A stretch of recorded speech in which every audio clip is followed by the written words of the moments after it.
I have from one Ahmed Abdulaziz from Zaria City is this. Abdulaziz is saying the issue of security has been a challenge for Kaduna State, but now there seems to be relative calm. What has your government put in place to ensure that this peace is on and on and on? Another question coming from Alhaji Suleiman Mohammed from Makarpi says this: Governor, you have been accused of being slow and sometimes inactive in response to state issues. For example, appointment, release of funds for projects. Is that true? The same person from Makarfi is saying that the projects you are showcasing are not your projects. Why are you showcasing these projects? Then, from one Laraba Umar Malali here in Kaduna, Laraba is saying that the new Millennium Town City has been opened, but plots have not been allocated by government, and facilities like light and water and road network, which are external, which are very important for a modern city, have not been provided. Sir, how soon are you going to provide these facilities?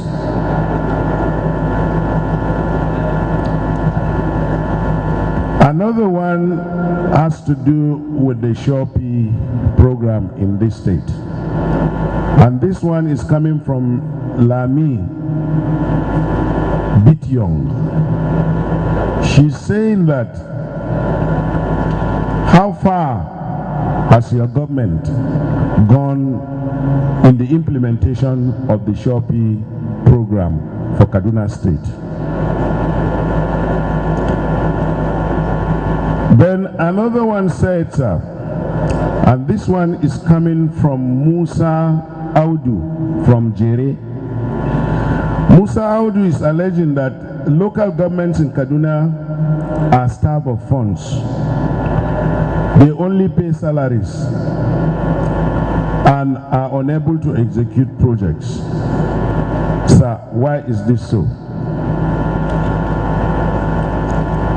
Still, from one Malam Tanko Audi from Kaduna North, he said that as the oldest capital city in northern Nigeria,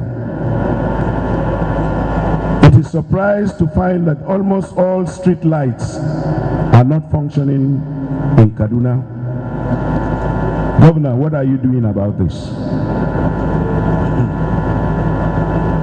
And finally, from Ishaya John from Abuja, John wants to know, what are you doing to revive agriculture in Kaduna State in order to provide employment and curb youth restiveness? Your Excellency, the other questions are coming from my colleague, Yahaya Umar, whom I will now invite to please come forward and ask his own questions. Yahya. From Babanle Audu in Tunisia via Twitter. Your Excellency, what is your government doing in providing affordable staff housing for the people of Kaduna State? From Susanna Yakubu in New Delhi, India via Facebook. Governor, how many women are in your new cabinet? 2. Tell us about staff motivation. From Yahuza Abdul Mumini in Liverpool via Facebook. Honorable Labaram Maku, the Kaduna bypass is very important in making access to Abuja and other towns a lot easier. Why is it taking so long to complete? From John Bala in Lagos, Nigeria, via Twitter. Your Excellency, what is your plan for the return of textile industries in Kaduna? From David Kantiok in South Africa via Facebook. Honorable Minister of Information, how soon will the rail line between Abuja to Kaduna be completed? From Sarkin Noman Zamani in Kachia via SMS. Honorable Labaram Maku, we have solid minerals in abundance here in Kaduna State. What is the position of the transformation agenda on that? From Yunana Michael in Kenya via Twitter. Your Excellency, the Executive Governor of Kaduna State, what is your plan for youth empowerment in Kaduna State? From Gideon Shehu via Twitter. Honorable Minister, some government policies inflict hardship on citizens. Does the government conduct research before formulating policies? From Zanzuat Chom via Twitter. Honorable Maku, people abuse you endlessly on the social media, yet you continue to use it. I admire your liver. What is the driving force? From Twitter, we still have Oya Lugo. Is it possible to complete the Kaduna Rigasa railway project by 2014? It looks as if there is a long way to go, Honorable Minister. One more for the Honorable Minister. From Nicholas via Twitter. If the power sector has been privatized, how come government is still building? Honorable Minister, please explain. Peter. Well, thank you, Yaya. Now we are going into the interactive session properly. We will take 2 questions from there, 2 questions from the middle, and 2 other questions from my extreme right. So if you have any question, identify yourself. We'll ask you to come this way to line up. The last 3 or 4 governments in Kaduna State have had to contend with several communal stripes in Kaduna State. But this administration, we have seen relative peace in Kaduna State.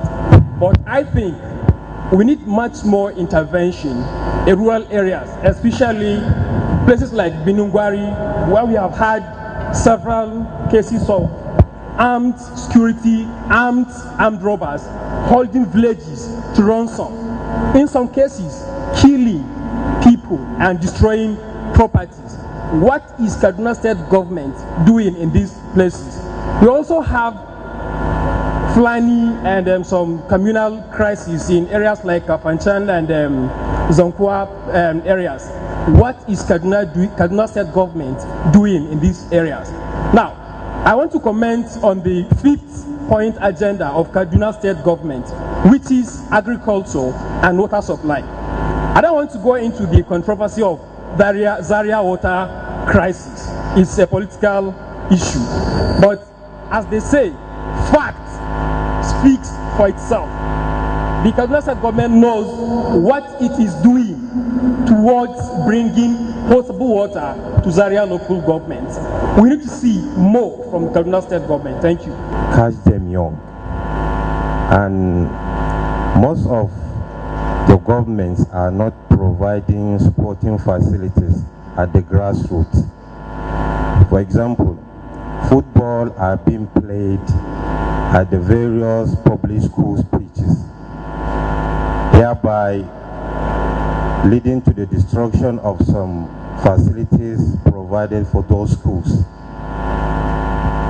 And another question or another request. I'm a student from Kaduna State University. Your Excellency, sir, we want to make an appeal for your good governance to provide sporting facilities to our institutions, sir. Thank you. My name is Peter Maji Paul. My question goes like this. Sir, Your Excellency, what is your government doing about youth empowerment and job creation in Kaduna State? Cosmopolitan Nigeria newspapers. I maintain humbly all existing protocols. My areas of question are in the area of health and agriculture. The first question on health. How would His Excellency, the Executive Governor of Kaduna State, use the quality public health platform the National Neuropsychiatric Hospital has provided to add value to the productive input processes of the state civil service workforce? This question is in view of the fact that there are lots of people in society today who silently suffer from different forms of emotional instability, stress.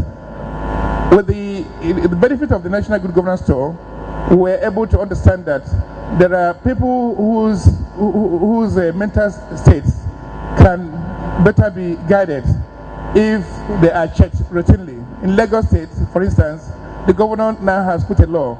If you drive one way, you are subjected to going to the psychiatric hospital for check. Yeah. Then the second one is that given the and understandably understood all you've said this today, but I was disappointed because all you said has nothing to do in line with youth development, but rather in propagating the good work of the president, which we all acknowledge. But I really want to draw your attention to the area of youth. You have not really said anything with regards to youth empowerment and youth development in the dispensation. And if you look in terms of employment, you discover that most government agencies and parastatals usually don't advertise where people could actually get employment. So I'm drawing your attention to that. And this question goes directly to the Executive Governor of Kaduna State. In the case of education, sir, I want to draw your attention to the state of education in Kaduna State. If you look at the primary schools and our secondary schools, most secondary schools and primary schools don't have infrastructures. These structures are dilapidated. Also, they don't have teachers. Please, sir, I want to draw your attention with this regard. Please, sir, please look to the state of teachers in our institution. The primary schools are lacking facilities. The secondary schools are also lacking facilities in terms of social infrastructure. Thank you, sir. Your Excellency, the Honorable Minister, my name is Luca Biniat. I write for Vanguard newspaper and I'm the chairman of the correspondents in Kaduna State. Our Honorable Minister, your show here clearly shows that when a comrade joins them, he can even do much, much better. Thank you very much for your brilliant presentation. But I need to mention out here, sir, that most of the things that you have said are very, very correct. The ongoings are true. But perhaps we also need to pay attention to some of the things that have not been done, some of the challenges that are still there. Actually, if you look at some of the things that are left undone, I think maybe one day you should also organize a bad governance media tour so that we can see some of these things, those things that are working, the local governments that are working or not. Because whether you like it or not, in the rural areas, we are in Kaduna State here, there is so much to be done. For example, in a local government, you can hardly find 2 medical doctors. That is not good enough for a population of about 7 million people. So we want to encourage you, sir, that you should also sponsor us one day to bring out some of these challenges for you, maybe to inspire the state or even seek federal intervention. Thank you. Assalamu alaikum. My name's Buba Umar Yaza. I know the name may look somehow familiar. I have been one of the contributors for the 14 years in Radio Link. No any part of question I have not asked in this country. Now, first of all, upon all this says, I wanted to commend His Excellency because I live in Kwaro, but I know the security he have provided us in Kaduna State because we are the grassroots, the suffering of all the impact of all the upheavals have occurred in Kaduna State. So may I use this medium to salute the governor. Now, so also the Honorable Minister, most of the time I wanted the Honorable Minister to also take along the information about our Vice President and the President himself, because the Honorable Minister have not talked about the formula, the economic formula that is being practiced in the office of the Vice President, equitably among all the states. So I have not seen, upon all the upheavals we encounter in politics and so on and so on, no any of these comments have been made. The formula have been, economic formula have been working all through. So we need to comment on this regime. Now, my own question is, sir, there is a report, international report, that by ICC indicating that what is happening in this our country is a civil war, it's not political. Now, can you come up and please enlighten us? Are we undergoing civil war in this country? Now, another aspect of my question is with regards to teachers in Kaduna State. Truly, upon all the reports that have been passed in this, still there are, if we have research teachers, go and find out that we don't have enough math teachers in this Kaduna State. Why so, sir? Thank you very much. My name's always Stephen H. I have a question for the Minister of Information. Much as I have my reservation about the good governance tour, I want to ask the Honorable Minister that this good governance tour, to me, is seen as a colossal waste of money on a colossal loss of money on the part of the hosting state and the federal government. But I think the question I want to ask the minister is, when will he organize a good governance tour to promote the Freedom of Information Bill? Because the Freedom of Information bills, to me, is better than all these gathering people and talking, mentioning all sorts of things. So I want the minister to tell us when he is going to organize this tour. Secondly, I want to talk on what our Governor Ramalan Yero is doing in Kaduna State. Only yesterday, he allowed for a roundtable conference for the civil societies in Kaduna State. And to the surprise of everybody, the title of the roundtable was Accountability and Transparency in Kaduna State. I want to say it here and then that no governor in the 36th state of the Federation has ever organized such a conference. And the theme of that conference dealt on the Freedom of Information Bill, which is everybody was allowed to mention the acting head of service, Mr. Akila Bungon, opened the conference. And we discussed freely. He brought all the activities of government involving financial and administration. So my advice to the minister is that I think something like that, promoting the information bill, is better than bringing people and highlighting, reading out achievement which everybody knows. And I want to commend, which I often don't do, Ramalan Yero for allowing the books of the government to be discussed in public. Because why we are having problems in this country is very simple. Concealing of information, hiding of information. Yesterday, we came out with a very strong resolution that the Freedom of Information Bill needs not to be domesticated. It's not a treaty. It's not an international law. So henceforth, the governor of Kaduna State has set up a benchmark for other governors to follow, that this bill don't need to be domesticated. Anytime you want information, the government should oblige it and give it out to people. Thank you very much. Okay. Thank you very much.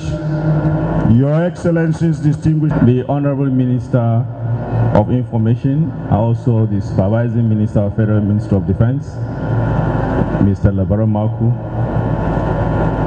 members of the Kaduna State Executive Council that are here with us, the Acting Head of Service, the Chief of Staff, our party chairman, the People's Democratic Party, Chief A.G. Haruna, special advisors, permanent secretaries, local government council chairmen that are here with all special assistants, other top government functionaries, members of the National Good Governance Tower, members of the civil society groups, and other important stakeholders, distinguished members of the press, my colleagues, the youths, our mothers, the women, distinguished guests, ladies and gentlemen, members of the Security Council. Assalamu alaikum wa rahmatullahi wa barakatuh.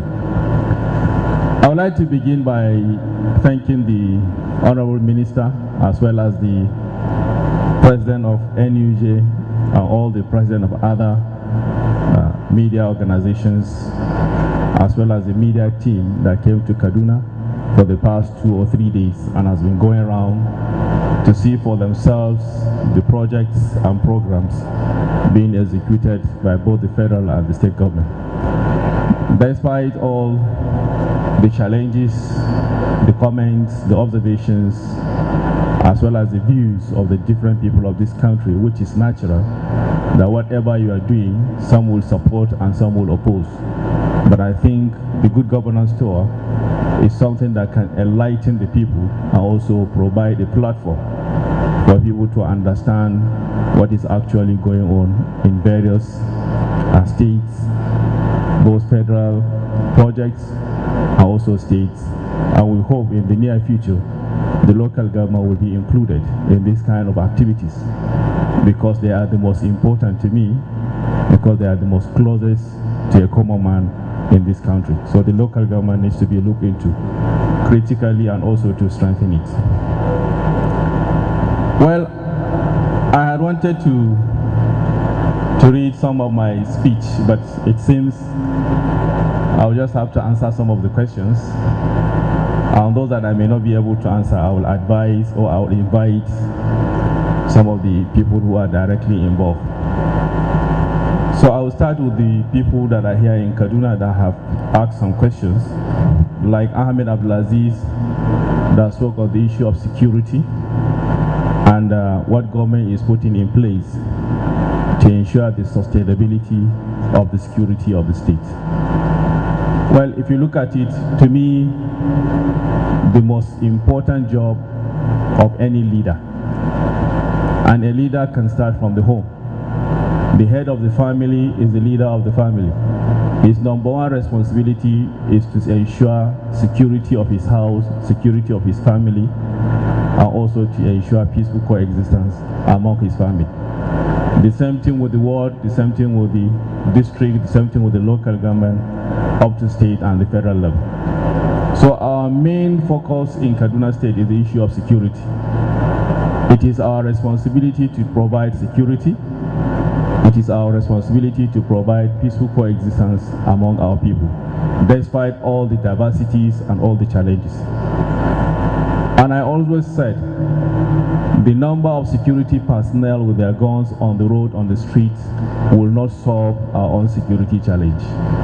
It is we, the citizens, we that live together, that if today we decide to live in peace, we will live in peace with one another. So the most important, apart from the security agencies that we have and apparatus, right now, if you look at the high table, the deputy governor has left. He has gone to Security Council meeting. We made it mandatory in Kaduna State. Every Tuesday, we must have a security meeting with all the security chiefs and also the traditional institution and religious leaders that are part of the Security Council.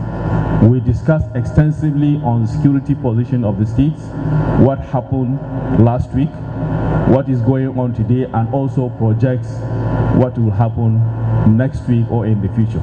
So we normally take proactive measures. Our main strength is trying to take proactive measures and to ensure that we sustain the peaceful, serene environment that we have.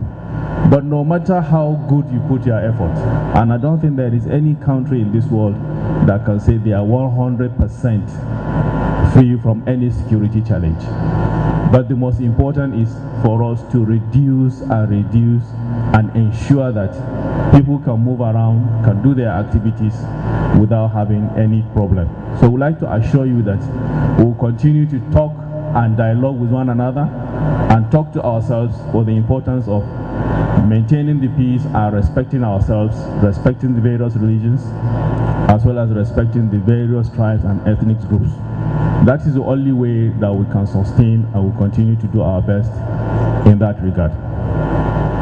Suleiman from Makarfi also said I'm being accused of being slow in action and inaction in appointments and also release of funds. Well, to me, there is nothing to hurry in. When you come in as a leader, you need to study the situations. You need to understand what you are going to do and what is on the ground. And to me, being in government since 2007, I know that any head of government needs time to understand what government is all about and also understand what he should do. So if you look at it, I'm barely just 1 year as a governor, but I have been in the system since 2007. Some will say that yes, you have been a commissioner since 2007, 2010 you became the deputy governor, and 2012 you became the governor. All these positions are not the same. If you are a commissioner, you only receive directives and you also give your own advice, and you are only advising the leader. If you are the deputy governor, you are only supporting your boss, who is the governor. But as a governor, everything ends on your table, whether good or bad. So the whole arrangement and the whole responsibility is quite different. And you might not understand this until you find yourself in that kind of position. I have been a commissioner, I know what commissioner is all about. I have been a deputy governor, I know what a deputy governor is all about. And now I'm a governor, I know what a governor is all about. So anybody that wants to develop and also add value to what he has seen, he doesn't need to rush himself. You need to take your time, understand the situations, know what is there, and don't forget, I came into the office of the governor not because I have planned to be there. I have no plan for it. It came unexpected, and everybody knows the kind of situation and the tragedy that we have. So I would like to assure you that we are studying the situation, and Kaduna State is not a state that you will rush. It's an old state. There are so many challenges, and we need to look at it critically and understand and move forward. The most important is for you to add value, and that is the target that we are trying to see how we can add value. Then secondly, on the issue of appointment. Well, I don't know what kind of appointment. The normal thing that happens to any government is that when a leader comes in, that he should change everybody. I don't believe in that kind of idea, because the people you met, they can add value and make you to understand what is on the ground. And then you also have a responsibility of trying to see how you can work with them. But at the end of the day, time and changes are very, very important. Some can also come with new ideas. So maybe mostly people are looking at it that when I came in as a governor in 2012, December precisely, I should have asked all my commissioners, special advisors, and all other people to go. If I do that, if I had done that, then I'll be left with no way to know what is actually going on, because I have experienced it. And let me give you a story. When late Governor Yakoa became governor in 2010, the same thing happened to him. He didn't prepare for it. It was as a result of the elevation of the governor then to the position of the vice president. I was the commissioner for finance. Barely 1 week after he became the governor, on the day that I was to sworn in, he dissolved his cabinet. And when he constituted his cabinet, we find it very difficult to understand. Because I was there and I was a key player at that time, I became like a consultant. Some of the commissioners that were there can attest to that. He personally even mentioned, if not because I was part of it, you will find it very difficult to understand. Because when you are a deputy governor, it's not everything that we get to know about what is happening in government. And I think the Honorable Minister can attest to that, because I think he was one time a deputy governor. So I would like to assure you that with the newly constituted cabinet, which was constituted last week, and let's see how we can move forward and contribute positively to the development of Kaduna State. It is always important to be steady, slow and steady for progress, instead of rushing and at the end of the day to crash. So I prefer to be slow, steady, observe, and also get meaningful contribution. He also said that the projects that we are showcasing are not my projects. That is what Suleiman said. Why am I presenting projects that are not mine? Well, as I said, government is continuity. We need to start the culture of continuity. We need to move forward, and we need to use the little resources that we have for the benefit of the people of Kaduna State as well as for Nigeria in continuing with anything that we have met, irrespective or in as long as the aim and purpose of that particular activity or project is for the development of the people of that area. I don't see the idea of abandoning any kind of project because the resources are not there.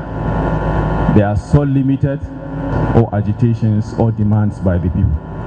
So if you said that they are not mine, the budget of 2013 is not me that presented the budget. It's our late governor that presented on the 13th of December 2012. And he died 2 days after. And what I said to the people of Kaduna State, I will continue from where he stopped. And I did not withdraw the budget, and the budget, the House of Assembly passed that budget, and that is the budget that we are implementing. So whether it is my project or not my project, I have my contribution in one way or the other. Right from the time I joined government in 2007. In 2007, when we came in, the budget of 2007 was prepared by the former governor, that is Senator Makarifi. And it was a continuity that we continue with that budget up to the time that we started our own. But if you look at that budget of 2013, anybody that is opportune to look at it, about 80% or more than 80%, apart from the activities that has to be done either through external grants or internal grants or loans, all other things that are there in the budget has already been committed. And the plan of the governor then is for him to plan all through to 2015, 2016, so that he can continue to work for the people of Kaduna State. So the budget has already been, the project programs that are there has already been awarded, and contracts are ongoing, and other developments are ongoing. So if today, at that time, I said I'm going to discard that budget, what happened to all the contractors and all the programs? The state government will have been in crisis, receiving and going to court every day because we have a lot of litigations. So I believe in continuity because I was past part of it in one way or the other, despite all the challenges, but we still need to continue, and we should still imbibe the culture of continuity in government business. Laraba spoke on the new city, which she said it has been opened, and no light and other infrastructures.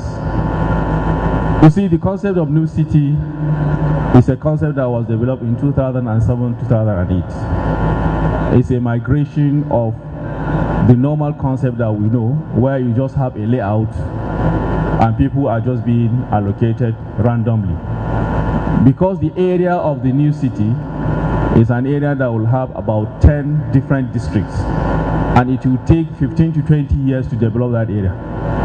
In fact, it is even bigger than the present Kaduna that we have.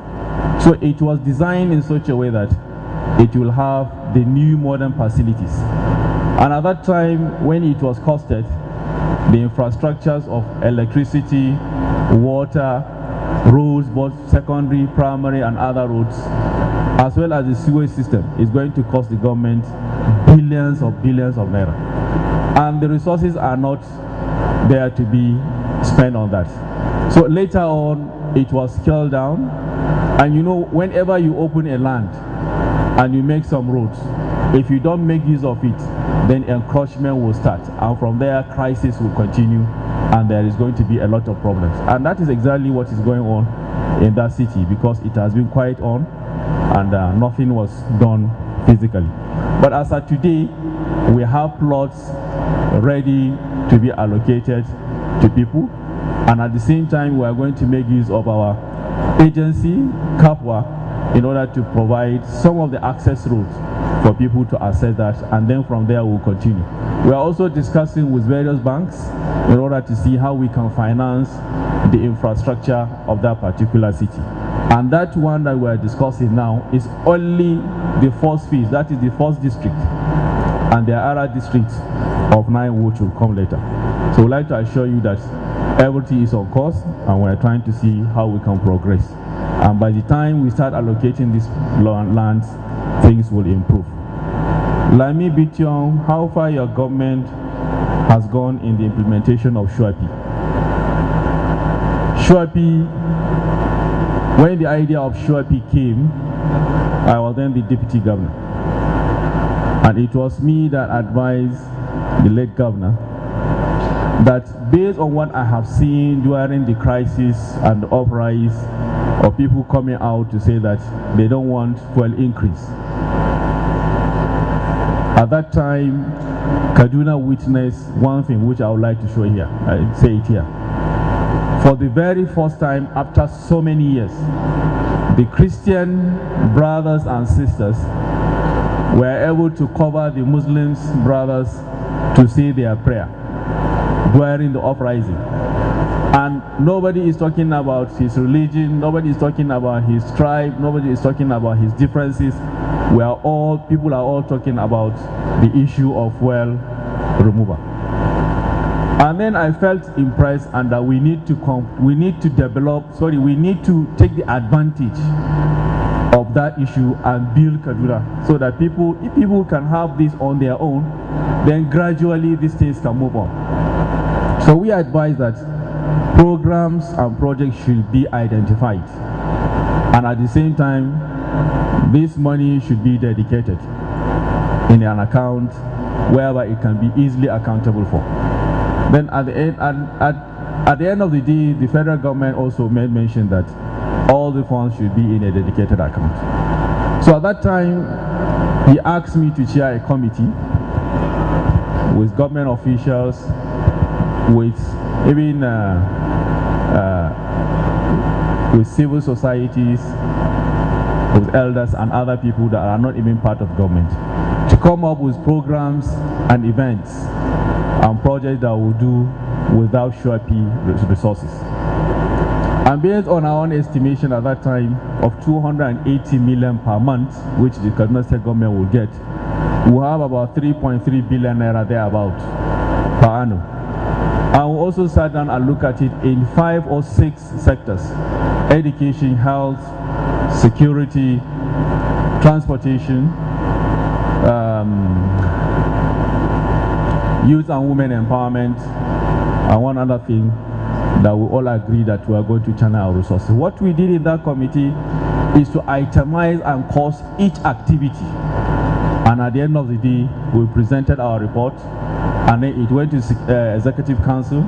The Executive Council approved, and it went to a white paper that a committee of white paper was then put in place, and we have a white paper. It's a public document, and it can be seen. Then the implementation, I was also given the responsibility to lead the implementation. And then we started the issue of the implementation. The first thing that we took is the issue of transport. And then the government decided at that time to inject some palliatives in the area of transportation. That is by providing 700 tricycles, 40 taxis, 15 number luxurious bus, 35 lighter highs buses for a start based on the intervention that we have, which has already been launched, and people are enjoying these facilities. If you go around, you'll see them mark 2012 Shuabi. Then at that time, then the next item we said, let us look at youth and women empowerment. And when we are doing in the youth, because a lot of people ask, that means I will take the advantage of maybe answering some of these questions.